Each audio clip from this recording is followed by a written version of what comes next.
मुझे इस बात की खुशी है कि मुफ्ती साहब ने भी मान लिया कि नेचर में कोई इंसाफ नहीं है। बाकी है कि आपने मेरी एक बात का जवाब नहीं दिया, जिससे मुझे शिकायत है कि फेथ क्या है और आप फेथ मांगते क्यों हैं मुझसे। आप तो लॉजिकल हैं, आपके पास तो सारे रैशनल्स हैं, आपके पास सारे सबूत हैं, तो आपको फेथ की डिमांड क्यों करते हैं कि भाई तुम सरेंडर कर दो और सवाल मत करो। कोई मजहब सारे सवाल करने की इजाजत नहीं देता है और मना करता है कि ज़्यादा सवाल ना करो, बह जाओगे तुम। कमाल ये है कि दुनिया के सारे मजहब सब जानते हैं ये दुनिया कैसे बनी थी, कैसे मिटेगी, मरने के बाद क्या होगा, इनको सब इल्म है। इनको किसी को डायनासोर होते थे पहले ये नहीं पता था, किसी को नहीं पता। किसी भी दुनिया की मजहबी किताब में डायनासोर का जिक्र नहीं है। जिस दुनिया में आप बैठे हैं सर, ये हॉल जो है, ये इलेक्ट्रिसिटी जो है, ये माइक जो है, जिस हवाई जहाज से आप आए थे, वो जिस कार से आप यहाँ आए हैं, ये सब उन लोगों की बनाई हुई है जिन्होंने सवाल किए थे। ये दुनिया जिसमें आप आज आराम से हैं, ये उन लोगों की बनाई है कि जिन्होंने सवाल किए थे और हर स्टेज पे इन सवालों को मकरूह कहा गया था, गलत कहा गया था। तो आज जो बातें आपके जहन से बिल्कुल परे हैं और आप हैरान होते उन्हें देख के, एक वक्त आएगा कि मामूली लगेंगे।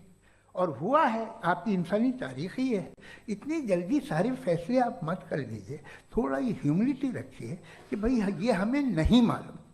ये कहने में क्या आ रहा है, ये यूनिवर्स कहाँ तक फैली, ये कब से है और कब तक रहेगी, हमें नहीं मालूम। आपने फैसला कर लिया कब बनी। ये आपके हिसाब से कोई 14 बिलियन ईयर बनी जो समझा जाता है। उससे पहले हजारों करोड़ों अरबों साल तक खुदा बैठा क्या कर रहा था? खामोश बैठा था, ऐसे ही जमाइयाँ ले रहा था। फिर उसे आइडिया आया, यार एक काम करते, वक्त अच्छा गुजर जाएगा, यूनिवर्स बनाते। सोचो, तो हम अपनी जहालत से लड़े, उसकी परस्तिश न करें। Thank you so much. तर्कों की श्रृंखला में राउंड 2 के लिए मुफ्ती साहब को आमंत्रित कर रहा हूँ। शुक्रिया। जनाब जावेद अख्तर साहब कई मरतबा दोहरा रहे हैं कि फेथ का मतलब बताइए, फेथ का मतलब बताइए। मैंने बता दिया, फेथ सही भी होता है, गलत भी होता है। और आज हम फेथ पे बात नहीं कर रहे, हम ट्रुथ और डज गॉड एग्जिस्ट पे बात कर रहे हैं। क्या डज गॉड एग्जिस्ट, ये ट्रुथ यानी गॉड है या नहीं है, इसमें से दोनों ट्रुथ क्या है। अब आप उसे फेथ कह लें, बिलीफ कह लें, नॉट माई बिजनेस। उसके बाद आपने कहा कि भाई सवाल करने से मजहब रोकता है। मैं कहता हूं जो रोकता है वो रोकता होगा, मैं नहीं रोकता।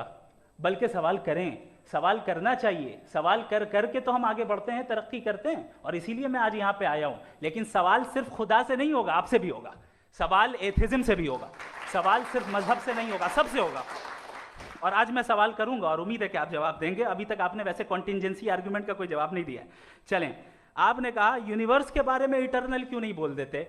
ये चूंकि लॉजिकली पॉसिबल ही नहीं है कि यूनिवर्स इटर्नल हो। यूनिवर्स एक कॉन्टिंजेंट चीज है जो टाइम एंड स्पेस के पाबंद है, टाइम एंड स्पेस से बाउंड है। जो टाइम एंड स्पेस से बाउंड होगा वो कॉन्टिंजेंट होगा, जो कॉन्टिंजेंट होगा वो उसकी बिगिनिंग हुई होगी, जिसकी बिगिनिंग हुई होगी वो इटर्नल नहीं हो सकता। ये तो कॉमन सी बात है। आपने कहा कि किसी मजहबी किताब में डायनासोर का जिक्र नहीं है। अफसोस कि आज तक किसी मैथमेटिक्स की किताब में मुझे डायनासोर का जिक्र नहीं मिला। तो इसका मतलब मैथमेटिक्स की किताब बेकार है? नहीं, उसका वो टॉपिक नहीं है। रेवलेशन का और मजहबी किताबों का टॉपिक ये नहीं है कि आपको आके बताए साइकिल कैसे बनाते हैं, या आकर ये बताएं कि जो है डायनासोर कब था। वो तो मोरालिटी सिखाने आया है, गॉड के बारे में बताने आया, नॉन फिजिकल रियलिटी की हकीकत को सिखाने के लिए आया।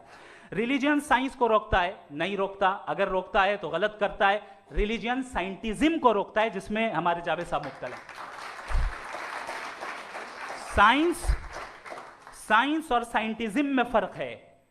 साइंटिज्म यह है कि आप समझें कि साइंस और साइंटिफिक मेथोडोलॉजी ये नॉलेज को हासिल करने का वाहिद सोर्स ऑफ नॉलेज है। यह है साइंटिज्म, हम इसे रिजेक्ट करते हैं। उसके बाद उन्होंने कहा कि भाई हमें नहीं मालूम। अगर नहीं मालूम तो क्लियरली कह देना कि नहीं मालूम है, इसमें क्या हर्ज है। तो वही तो मैं कह रहा हूं ना कि आप कह दें कि नहीं मालूम, लेकिन क्लेम क्यों कर रहे हैं कि गॉड एग्जिस्ट नहीं कर रहा है। आखिरी चीज, इन्होंने कहा कि खुदा दुनिया बनाने से पहले 150 साल पहले या करोड़ों साल पहले क्या कर रहा था। अरे हजरत,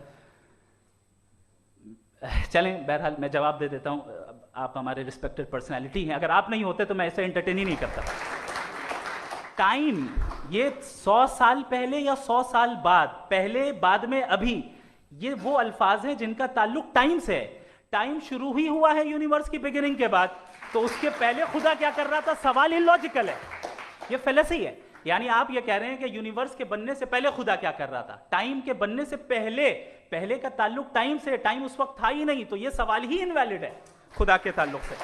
इसकी एक मिसाल आप ले लें। एक कार है, एक साहब ने देखा कि भाई कार जो है उसके व्हील्स कितने अच्छे लगे हुए हैं, सही जगह पे, स्टीयरिंग जो है कितने अच्छे जगह पे लगी हुई, और सीट्स कितने वेल डिजाइंड है, कितनी प्रिसाइजली ये कार काम कर रही है, तो जरूर कोई ना कोई इसे क्रिएट किया है, किसी ने क्रिएट किया है। अब जावेद साहब आए और कह रहे जनाब बोनेट खोलिए, इसमें इंजन है, इंजन इस कार को चला रहा है, hence prove no one has created the car. This is illogical.